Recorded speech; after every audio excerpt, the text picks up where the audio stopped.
Dans la nature, les couleurs sont partout autour de nous. C'est même une des premières caractéristiques que nous notons à propos des animaux ou des végétaux que nous voyons. Leur variété et leur richesse nous émerveillent sans cesse, mais nous n'en connaissons pas toujours le sens ou la signification précise.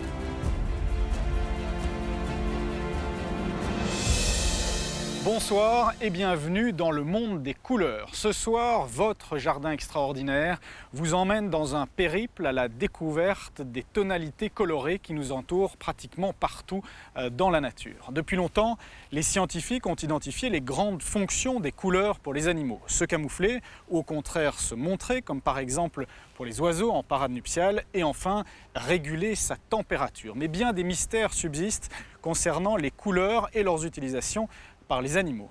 Place tout de suite aux images avec ce film produit par le Festival Nature Namur et le Jardin Extraordinaire. Le continent des couleurs nous emmène pour un voyage à la découverte des couleurs africaines, depuis les rayures des zèbres jusqu'au changement des vers du caméléon, en passant par le spectacle magique du sable rouge du désert de Namibie.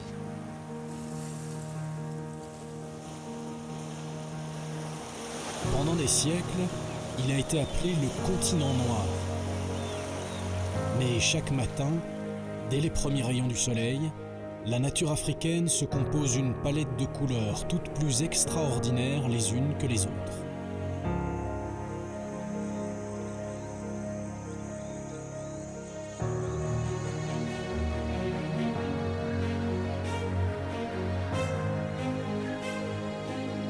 Chaque paysage, chaque animal, chaque végétal adopte ici une couleur qui est le fruit d'une longue et perpétuelle évolution. Certaines semblent immuables depuis des millions d'années, ou mettent des millénaires avant de changer légèrement. D'autres, au contraire, sont apparues tout récemment, ou varient en un clin d'œil. Ces modifications sont souvent imprévisibles. Et la gamme de nuances est infinie. Parmi les oiseaux, certains se contentent d'un plumage en noir et blanc, et d'autres sont beaucoup plus hauts en couleur.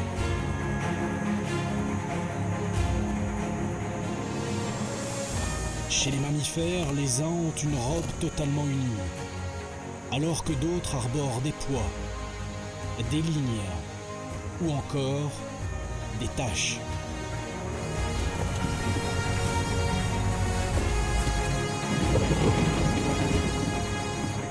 Pourquoi et comment naissent ces variations de couleurs?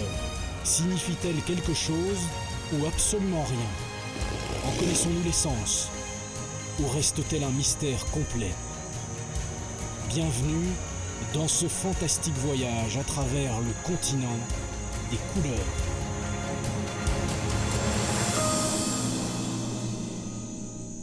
C'est l'image la plus classique des films sur la nature africaine. Un lever de soleil découpe les formes des animaux en ombres chinoises. En réalité, dans cette savane, les animaux entièrement noirs sont peu nombreux. En voici pourtant un. C'est un très jeune buffle, né il y a quelques minutes à peine. Dans la nuit, son pelage pouvait encore le camoufler parfaitement. Mais l'arrivée de la lumière du jour en fait à présent une proie facile, de moins en moins discrète pour les prédateurs. Un groupe de lions n'a pas traîné à prendre en chasse le nouveau-né et sa mère qui s'étaient isolés de son troupeau au moment de donner la vie. Le combat semble inégal et perdu d'avance. En même temps, pour les lions, qui sont à présent 6, la manœuvre n'est pas sans danger. Les cornes des buffles sont des armes potentiellement mortelles.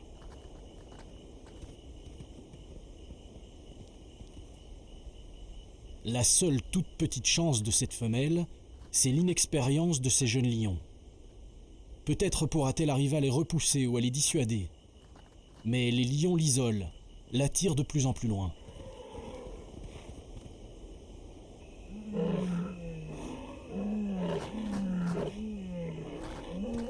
L'avenir du bufflon ne tient plus qu'à un fil.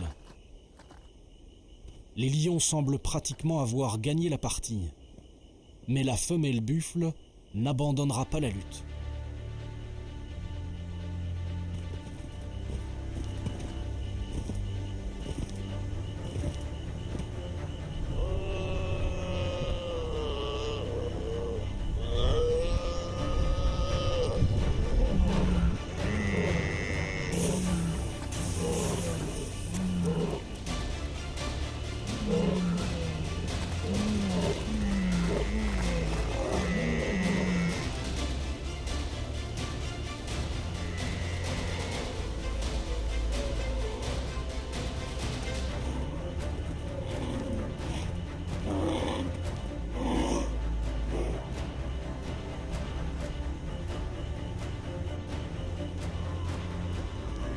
Alors que le combat semblait perdu, l'espoir change soudain de camp.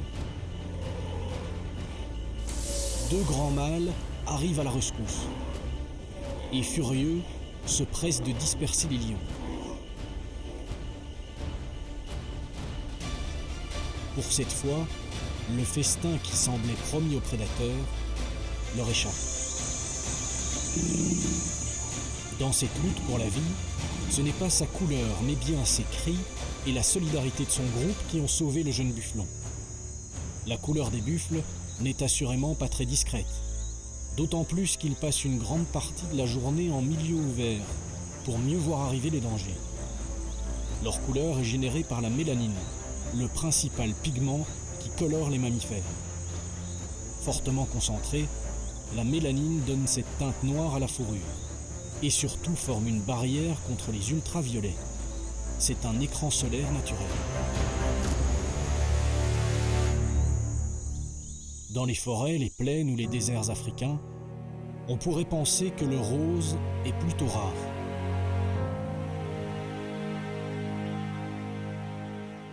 Pourtant, discrètement, cette couleur se retrouve un peu partout.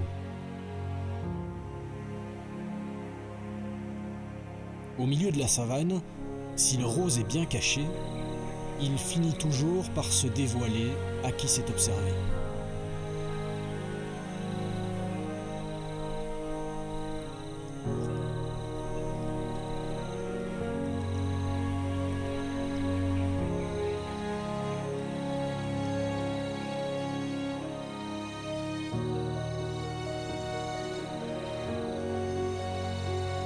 La langue des grands prédateurs, comme celle de la plupart des mammifères, est bien rose. Tout simplement car il s'agit d'un organe qui n'est pas recouvert par de la peau. Sans cette protection, on peut distinguer par transparence la circulation sanguine sous la muqueuse, à l'origine de cette couleur rosée. Richement vascularisée, la langue est à la fois puissante et précise et elle participe à de nombreuses tâches. Téter, boire, manger, se nettoyer, soigner les nouveau-nés ou encore entretenir de bonnes relations entre congénères qui se connaissent déjà.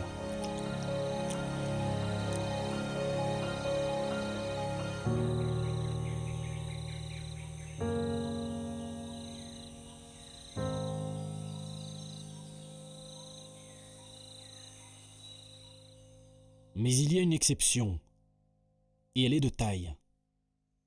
Les girafes ont la langue quasiment bleue.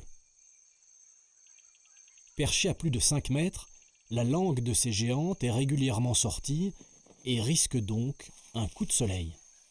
La parade est toute simple. Un ajout de mélanine la rend plus foncée et la protège ainsi des rayons solaires. Le plus célèbre costume rose du monde animal, c'est évidemment celui des flamands. Les Égyptiens le voyaient même plus foncé encore, et dans leur écriture imagée, le hiéroglyphe en forme de flamand signifiait « rouge ». Ces grands oiseaux sont pourtant gris à la naissance. Ils prennent ensuite progressivement leur teinte rosée en ingérant des pigments d'origine végétale, les caroténoïdes. Ces pigments se trouvent en quantité dans la nourriture qu'ils avalent en filtrant l'eau salée avec leur bec. Algues, graines, larves d'insectes, crustacés et crevettes. Plus les flamands mangent de caroténoïdes, plus leur couleur rose sera prononcée.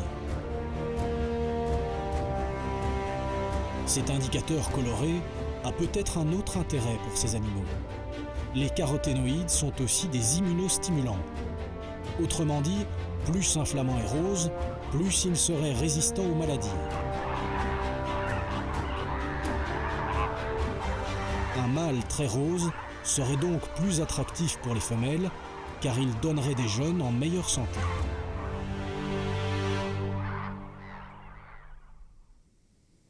Chez les autruches, le rose est la couleur exclusive des mâles. La plupart du temps, ces grands oiseaux qui ne savent pas voler et pèsent jusqu'à 150 kg ne sont guère colorés. Les femelles restent même ternes toute l'année, mais en période de reproduction, la peau des mâles vire au rose foncé. Leur danse d'approche confirme aux femelles le tendre message rose déjà envoyé par ces grands séducteurs.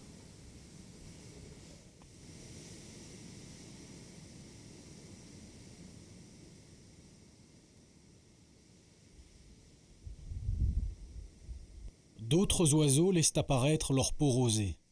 La tête et le cou des vautours ne sont pas recouverts de plumes, mais uniquement d'un fin duvet. Cela leur permet de ne pas se salir quand ils plongent la tête dans des carcasses et effectuent leur indispensable travail d'éboueurs de la savane. Des plumes souillées risqueraient vite de devenir un nid à parasites gênant. Si le gecko palmé est rosé, c'est parce qu'il n'a pas besoin d'une peau épaisse et colorée pour le protéger du soleil. Même s'il vit dans le désert, il ne sort que la nuit. Ses pattes palmées lui permettent de courir sur le sable et de creuser un abri dès l'arrivée du jour. Autour de ce petit reptile, le paysage est bouillant et rouge.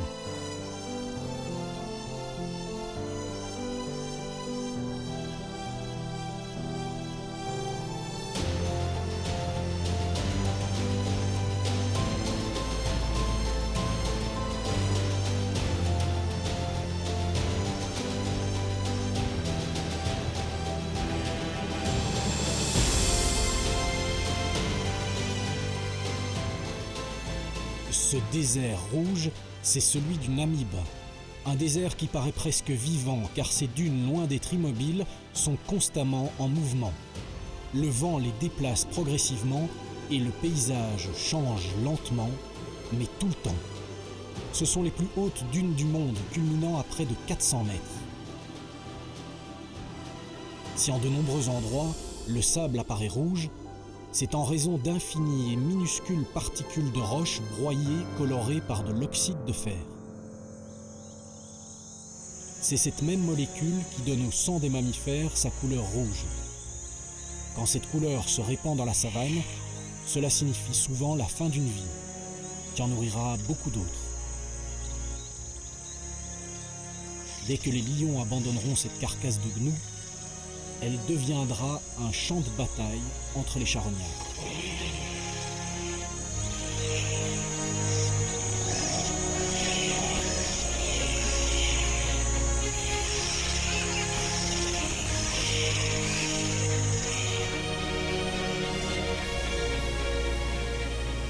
Ce paysage en noir et blanc pourrait sembler figé dans le froid et la neige. Mais c'est exactement l'inverse. Le marais de la mort est enchâssé dans la chaleur suffocante du désert de Namibie.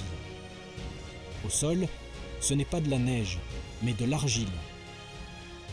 Immobiles statues végétales en plein désert, ces acacias sont là depuis plusieurs siècles. Il fait tellement sec que leur bois ne se décompose même pas.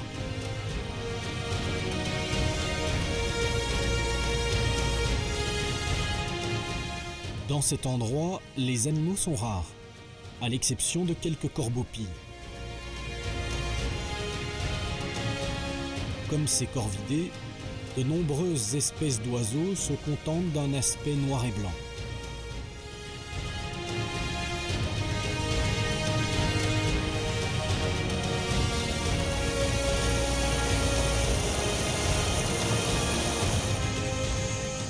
Pour la plus célèbre parure noire et blanche d'Afrique, ce ne sont pas seulement les couleurs, mais aussi les lignes qui ont été subtilement associées par l'évolution.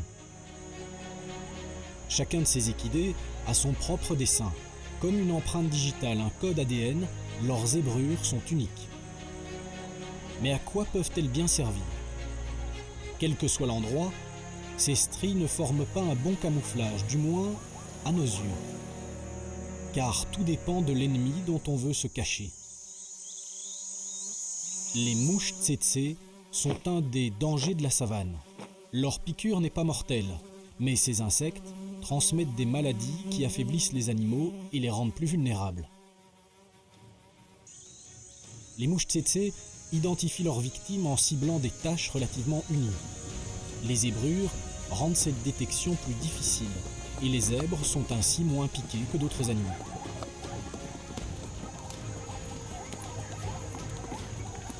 D'après certains chercheurs, ces lignes irrégulières et très contrastées brouilleraient également la vue des prédateurs. Un groupe de zèbres en pleine course formerait pour un lion une image au contour imprécis, compliquant sa stratégie de cibler, isoler et tuer une proie en particulier.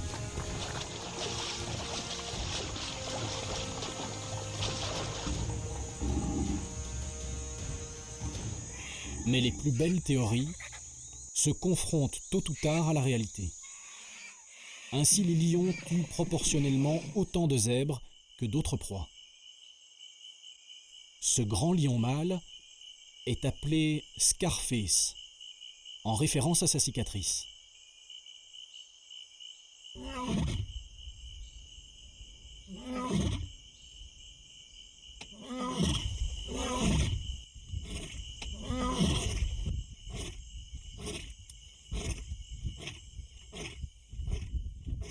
Avec ses trois frères, Scarface domine ce groupe dans les plaines des hauts plateaux kényans. Leur couleur est devenue le terme générique qui désigne les grands félins carnivores, le fauve.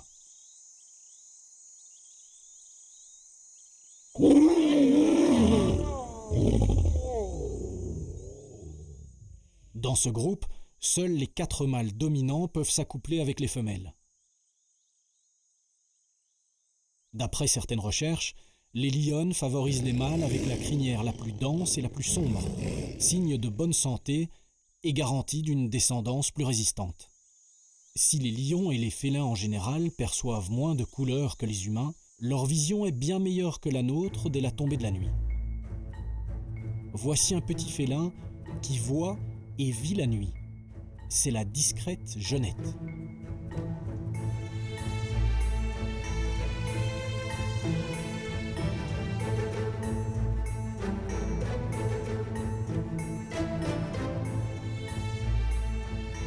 Vive et agile, elle chasse les petits rongeurs, les oiseaux et les insectes. Pour un animal nocturne, le gris est parfaitement adapté. Mouchetée de noir, la genette est presque invisible la nuit et se cache le jour. Mais elle a une petite faiblesse, chaparder les restes de repas alentour des villages. Et c'est là qu'on peut surprendre toute la famille à la lueur des lampes de poche.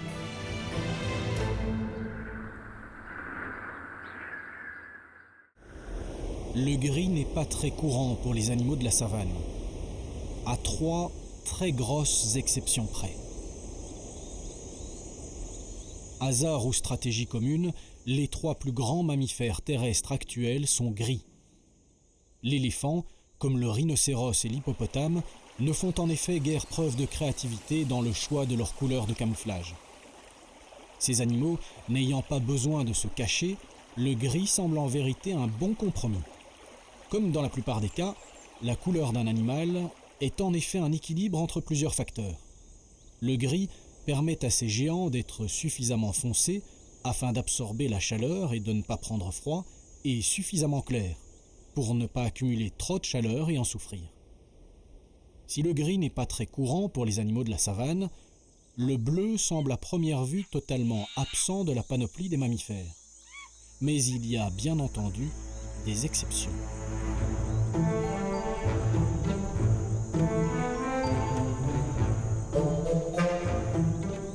Pour les vervets, le bleu a une importance capitale.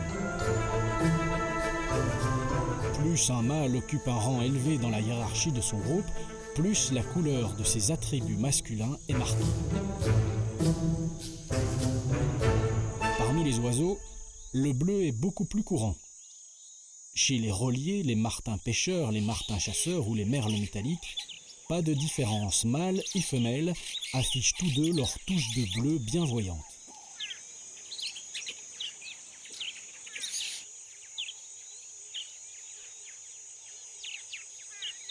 En revanche, chez les agames, le bleu et les couleurs flamboyantes sont réservés aux mâles. La femelle de ce reptile est beaucoup plus discrète, et seul monsieur affiche ses couleurs pour bien montrer aux autres mâles de passage que le territoire et les femelles sont occupés.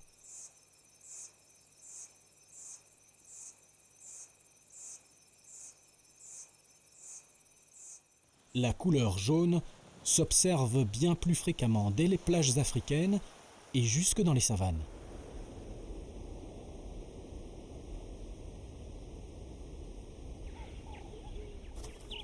Partout sur le continent, les tisserins animent le décor de leurs sautillantes taches jaunes. Chez ces passereaux, c'est encore le mâle qui est le plus coloré. Les meilleurs bâtisseurs savent nouer une douzaine de nœuds différents pour fabriquer leur refuge.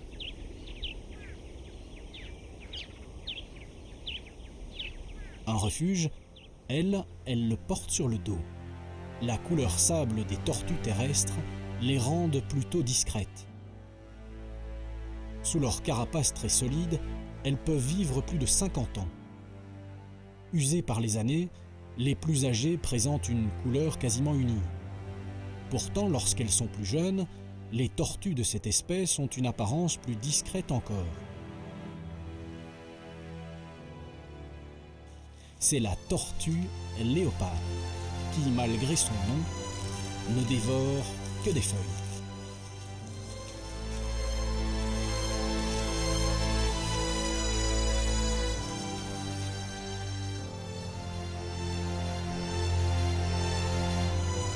Chez les animaux, les taches cassent généralement les formes et les contours trop nets et permettent ainsi un meilleur camouflage.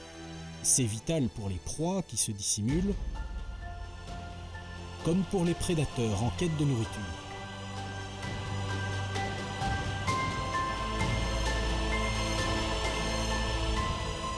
Le léopard en est probablement un des meilleurs exemples. Grâce à ses taches, il est pratiquement impossible à détecter lorsqu'il se réfugie dans un arbre. Le félin se fond à merveille dans les feuillages, eux-mêmes tachetés d'ombre et de soleil. Un mimétisme redoutable, sachant que la plupart des herbivores voient peu de couleurs et de relief.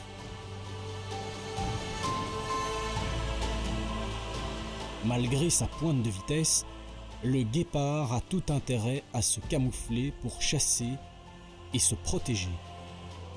Tout particulièrement les femelles, quand elles ne sont pas seules.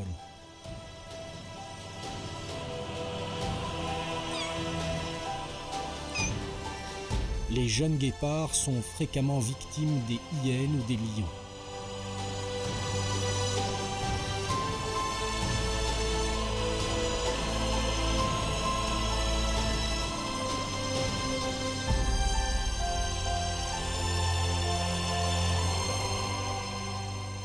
Il faut avouer que même tachetées, les girafes ont bien du mal à se cacher. Le camouflage ne serait donc pas l'utilité première de leur robe tachetée, qui varie en fonction des régions et des sous-espèces. Il s'agirait d'une fonction plus proche de celle des lignes des zèbres, brouiller la vue des prédateurs. Les carnassiers auraient ainsi du mal à distinguer les jeunes girafes au milieu des adultes, et donc à les identifier avec précision pour les chasser.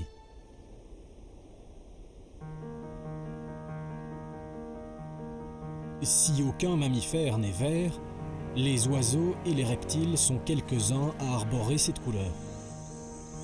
Parmi eux, le caméléon à cape. Il ne se contente pas d'un seul vert, mais en possède toute une gamme.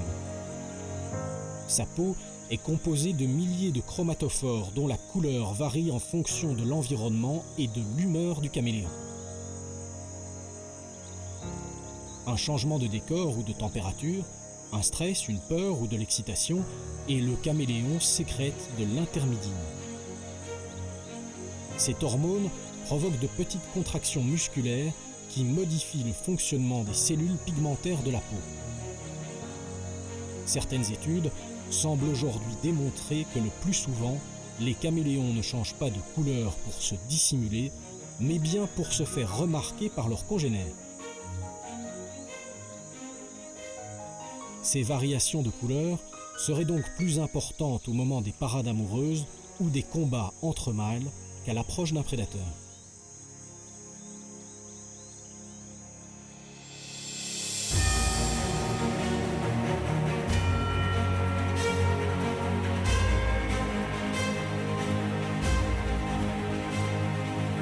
Nous allons tout doucement refermer le grand livre des couleurs d'Afrique, dont nous n'avons feuilleté que quelques pages. Il existe encore bien d'autres nuances, avec pour la plupart des origines multiples et complexes ou des fonctions inattendues.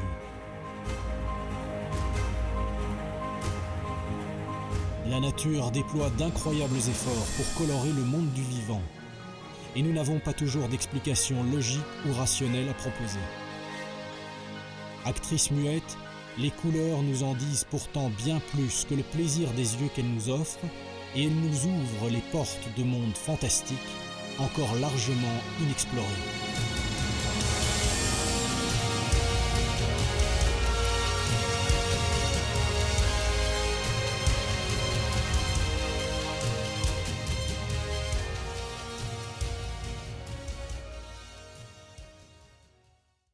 Bonsoir Nicolas, Bonsoir. On vient de voir les merveilles des couleurs de l'Afrique, des animaux, des paysages africains, mais vous me disiez, chez nous aussi, on peut faire de magnifiques safaris couleurs, dès la porte du jardin, la grille du parc, on peut trouver toutes sortes de couleurs. Ah oui, tout à fait. Nos parcs, nos jardins, nos potagers aussi sont des lieux qui sont de véritables kaléidoscopes de couleurs.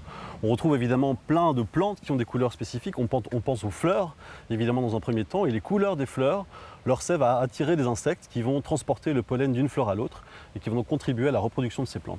Et puis parmi les insectes et les araignées, vous me disiez, il y en a certains qui adoptent des couleurs particulières ou même qui changent de couleur. Oui, c'est ça. Tous les insectes ou toutes les araignées n'ont pas forcément les mêmes couleurs tout le temps. On a certaines araignées, en particulier des araignées crabes, qui ont des couleurs qui peuvent changer en fonction de la fleur sur laquelle elles restent. C'est encore une bonne utilisation de la couleur par une araignée pour... Ah oui, tout à fait. Elle est vraiment capable d'analyser les couleurs autour d'elle et puis d'activer toute une série de mécanismes biochimiques pour produire des pigments qui vont faire qu'elle va ressembler, elle va se camoufler vraiment au niveau des couleurs dans son environnement, qui sera une fleur dans ce cas-ci. Nicolas, si on regarde ces couleurs, on dirait une abeille, mais ce n'en est pas une. Oui, tout à fait. C'est vraiment un cas de camouflage, de mimétisme. Et donc, c'est un insecte qui est en fait une mouche, mais qui a développé des couleurs qui font penser à une guêpe ou à une abeille. Ce n'est pas uniquement quelque chose qui est efficace par rapport à nous, mais c'est aussi extrêmement efficace par rapport à certains prédateurs. Pourquoi ces couleurs le protègent de prédateurs ? Eh bien parce que certains prédateurs font la mauvaise expérience d'une interaction avec une guêpe ou avec une abeille qui peut piquer. Et donc ces prédateurs vont associer la douleur de la piqûre avec les couleurs des insectes qui ont piqué. Donc les insectes qui abordent les mêmes couleurs vont être protégés quelque part. Et donc ça va être une espèce de signal « attention, je suis une guêpe » ou « attention, je suis une abeille ». Merci à tous d'avoir partagé ce voyage au pays des couleurs avec l'équipe du Jardin Extraordinaire. Vous l'avez vu, un safari couleur peut se faire à l'autre bout de la planète ou dès la grille du parc ou la porte du jardin et donc juste à côté de chez vous. Merci encore d'avoir partagé ce voyage avec nous. Bonsoir et à bientôt pour de nouvelles découvertes.